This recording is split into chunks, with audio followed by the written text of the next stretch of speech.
मूल्य जीवन है, धरोहर है। अभी राष्ट्रीय कवि संत शिरोमणि जी तो यहाँ तक कह गए कि मेरा तो कफन भी भगवा हो या तिरंगा हो। अभी हमारे बच्चे अपने शब्दों में कह रहे थे कि भगवान से बड़ा कोई नहीं। जितने ज्ञानी हैं, संत हैं, सब अपने अपने समागम में एक ही बात कहते हैं कि सर्वमान्य है, सर्वेश्वर है, परमेश्वर है। तो वही बात बच्चे अपने शब्दों में कह रहे थे। तो मैं इन बच्चों को बहुत बहुत साधुवाद देता हूँ और अपना आशीर्वाद देता हूँ कि ये राष्ट्रभक्ति से जुड़े रहेंगे तो राष्ट्र के बारे में, हिंदुस्तान के बारे में एक शब्द आज ही हमने सुना है, लेकिन उसमें बताया गया है कि भय अर्थात भगवान, और रे का दिया गया है इस माटी से प्रेम,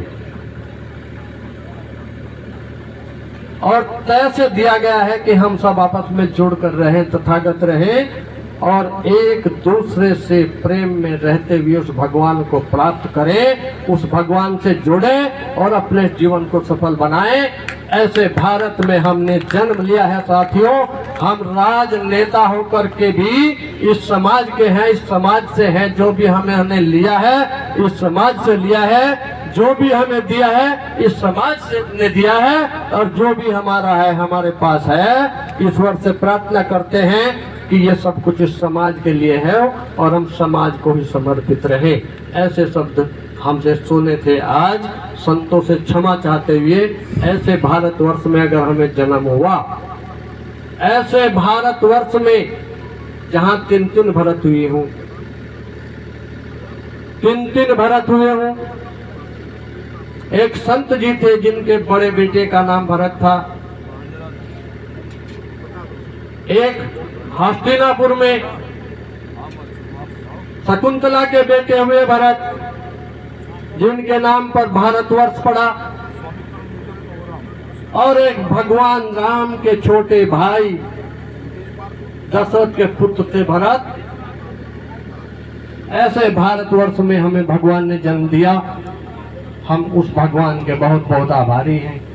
रामायण के अंदर एक प्रसंग आता है संतों कि जिस समय भगवान राम वन को चले जाते हैं तो वहां पर उनको भी सहारा लेना पड़ता है। किसका सहारा लेना पड़ता है? एक बहुत छोटे से गरीब इंसान का। भगवान एक संदेश देते हैं कि दुनिया में न कोई बड़ा है न कोई छोटा है, जो भी है मानव है, मानव होकर के रहे। तो जाना था गंगा पार प्रभु केवट की नाव चढ़े। ऐसे ऐसे प्रसंग हमारे हिंदुस्तान में ही मिल सकते हैं साथियों, और कहीं नहीं मिल सकते। तो जहाँ हमारे भगवान राम खुद एक उदाहरण पेश करते हो कि दुनिया को पार उतारने वाले भगवान राम हमें एक शिक्षा देते हैं, एक सम्मान देते हैं, जीने का मार्ग सिखाते हैं और कहते हैं प्रभु राम कि जाना था गंगा पार प्रभु केवट की नाव चढ़े। अर्थात सबको पार उतारने वाले प्रभु स्वयं शरण लेते हैं, शरणागत होते हैं एक छोटे से व्यक्ति की, केवट की। साथियों, ऐसी भारत भूमि को हम बार बार नमन करते हैं। जहाँ वेदों की बात आती है, वेद को इतनी छोटी मोटी चीज नहीं है। हमारे विदेशी लोग, अमेरिका रूस जैसे लोग जो वेद को झुटलाया करते थे, हमने टीवी के अंदर सुना है कृष्ण जी, आप तो विदेशों में जाते हैं, राष्ट्र कवि है, लेकिन हम तो राजनीतिक लोग हैं, हम वेदों की बात क्या जाने। हम इस किस्म की ज्ञान की बात हमारे भाग्य में कहाँ। खुश नसीब है कि आप समागम करते हैं, आप संतों की वाणी को सुनते हैं, आप उनके विचारों पर चलते हैं। लेकिन एक बात बहुत ही सरल सी है, जीवन में जीवन नैया है। संत जी, जीवन में जीवन नैया है। जीवन नैया ये बोल रही, क्या बोल रही?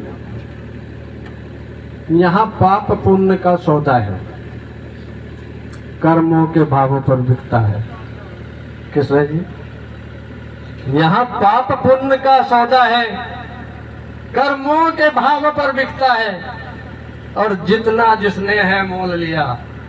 काल सिंह जी, आप तो बहुत पुण्य कमाते हैं, 150 दिन तक का आप व्रत रखते हैं और कम से कम 10-20 हजार आदमियों का भोजन करते हैं, भंडारा कराते हैं, लेकिन वो पुण्य आप कमाते हैं, हमारे भाग्य में कहाँ?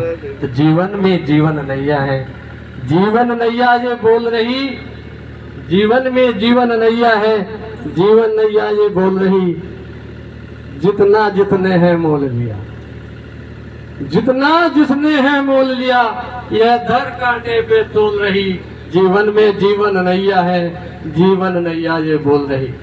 साथियों, ऐसे भारतवर्ष में, ऐसे वेदों में यदि आप लोग रहते हैं, यदि वेदों पर चलते हैं, तो वेद आपको हिम्मत भी बनाता है, वेद आपको ताकत भी देता है।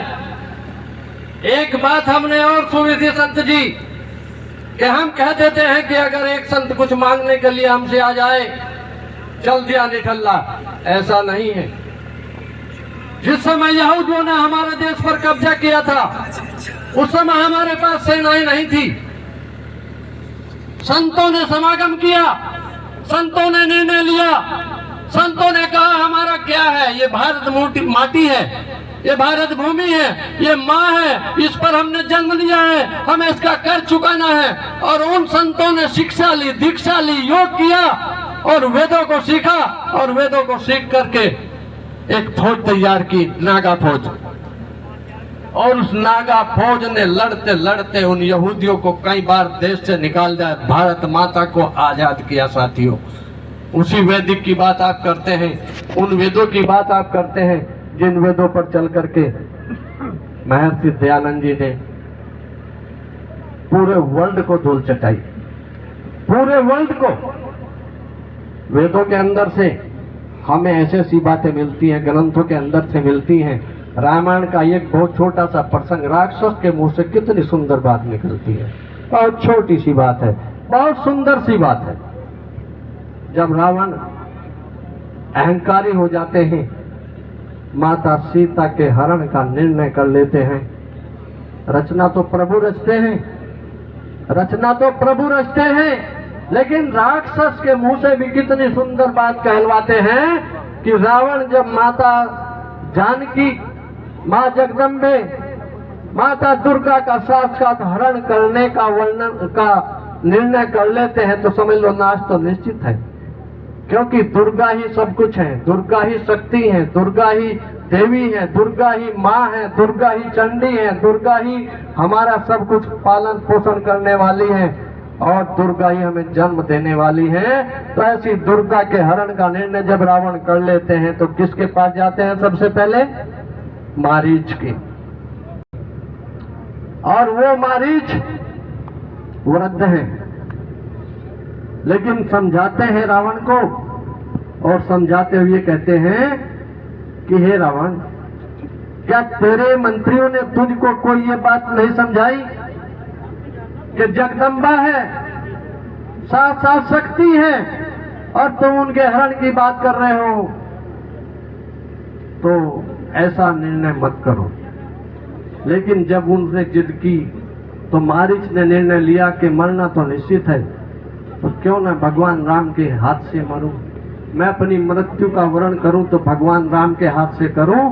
और उस समय पर मारीच कहते हैं, बहुत सरल सी बात है कि राक्षस के मुख से क्या शब्द निकलते हैं कि हे राजन,